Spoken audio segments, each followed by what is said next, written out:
Hello po, good morning po sa ating lahat. Welcome back to ating YouTube channel.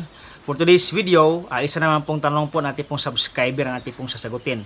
Ang kanyang tanong po ay, ang kanyang inahing baboy daw ay napaaga ng papapakain ng lactating feeds nang nasa 85 days pa lang. Meron ba itong epekto sa kanyang pagbubuntis? So kung kayo po ay mahilig po sa pag-alaga ng mga baboy o kahit anong hayop pangkabuhayang pang-agrikultura, mag-subscribe lang kayo sa aking YouTube channel.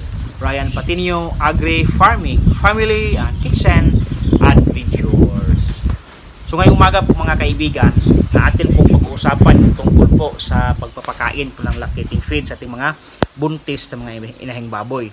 So bago po tayo magsimula, yung palang ating baboy na sana gagawin po nating inahin, yung gagawin nating dumalaga na mayroon pong hernia, siya po ating naibenta kahapon ng nasa 3 months and a half pa lang. So ang kanyang timbang po mga kaibigan ay umaabot sa 109 kilos. So at 180 per kilo, so mayroon po tayong kita na 19,400 plus. Doon po sa atin pong gagawin sanang dumalaga. Kung wala lang sanang hernia yung mga kaibigan ay pwede po natin gawing dumalaga. Pero kaso nga lang mayroon po siyang depekto po sa kanyang tiyan. Kaya napilitan po tayong magbinta doon po sa ating gagawin sanang dumalaga. Pero okay lang po mga kaibigan kasi po yung kinita po natin ay umabot naman po ng 19,400. So okay na po yun mga kaibigan at the age of 3 months and a half. So yan po yung dapat ang ating edad kapag tayo pinabibinta ng mga fattening. 3 months and a half to 4 months. Yan po yung magandang edad po mga kaibigan. Talagang mabigat po yung mga baboy na yan. Atin pong pag-uusapan yung tungkol po sa papapakain ng mga buntis na mga inahing baboy. Kapag yung ating mga inahing baboy o dumalaga ay bago po natin pakastahan, dapat ang atin pong pinapakain dyan ay breeder feeds o gestating feeds. So breeder feeds at saka gestating feeds, pareho lang yan. Nagkaiba lang ng brand kasi po, nagkaiba lang ng pangalan kasi magkaiba po yung brand. Iba-ibang brand, iba-ibang tawag. Pero pareho lang yan ng mga breeder feeds po sila. Yan po ating papakain sa ating mga dumalaga, 5 months pataas, at saka sa ating mga inahing baboy pagkatapos mabulugan. Ngayon, ang ating pong isang subscriber ay mayroon po siyang katanungan. Kung mayroon bang epekto doon po sa kanyang inahing baboy na medyo napaaga niya pong papapakain ng lactating feeds na nasa 85 days pa lang yung tiyan.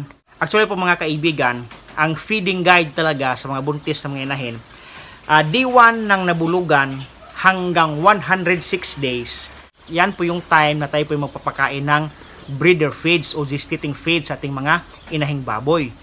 Day 1 hanggang 106 days. And then, 107 days hanggang manganak, 107 days hanggang 114 days, doon na po tayo magsishift into lactating feeds o milk maker feeds o yung pampagatas na gatas. Para nang sa ganon, atin pong maihanda yung ating inahing baboy sa panahon na siya po yung manganganak para mas madami po yung kanyang gatas. Yung 7 days before manganak yung ating inahing baboy ay sapat na po yun para maihanda natin yung kanyang dede kapag siya po yung nanganak na po mga kaibigan.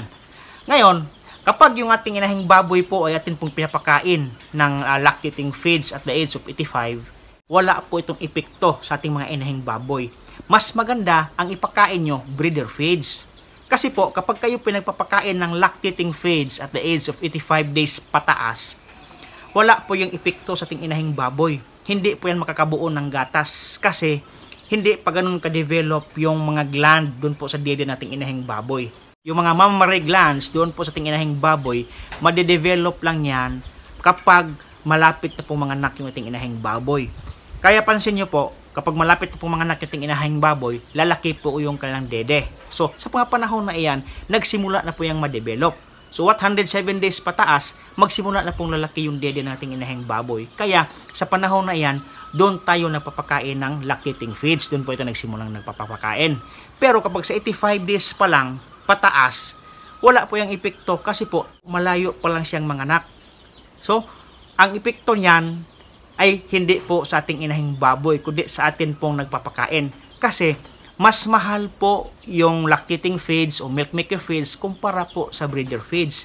Ang resulta po yan mga kaibigan ay malulugi po tayo sa expenses, sa gastos ng feeds sa ating mga inahing baboy kasi mas maaga nating pinakain ng lactating feeds na wala namang epekto sa kanyang pangangatawan. So, ang dapat sanang nating ipapakain sa mga panahon na iyan ay breeder feeds na hindi naman ganun kamahalan kumpara po sa lactating feeds. So in short, malulugi po kayo kapag sinimulan nyo ng maaga na nagpapakain ng lactating feeds doon po sa inyong mga inahing baboy po mga kaibigan. Kasi nga po, sa mga panahon na iyan, hindi pa nagsisimulang ma-develop yung dede o yung mga mammary gland o iba pang glands na nasa loob ng dede ng inahing baboy na nagpuproduce ng gatas sa kanilang dede. Kapag napansin na po natin na medyo lumalaki na po yung kanilang dede, bumababa na po yung kanilang dede, yan, sa mga panahon na iyan, yan po yung ating maobserbahan within 107 days pataas. Kaya, doon sa mga panahon na iyan, doon kayo magpapakain ng lactating feeds kasi nga po, doon na po nagsisimulang mag-develop yung mga gland na sa loob ng dede nating inahing baboy nang sagon maihanda siya kapag nanganak na po yung ating inahing baboy na makaproduce pa ng maraming gatas. Pero pag mas maaga, wala po yung epekto po mga kaibigan. So yan po ating vlog ngayon. Sana naman po ako nakapagbigay sa inyo ng kaunting kaalaman po tungkol po kung kailan dapat ipakain ang mga lactating feeds po mga kaibigan. Hanggang dito lang po at maraming salamat po sa inyong panonood. Happy farming po mga kaibigan. See you next time.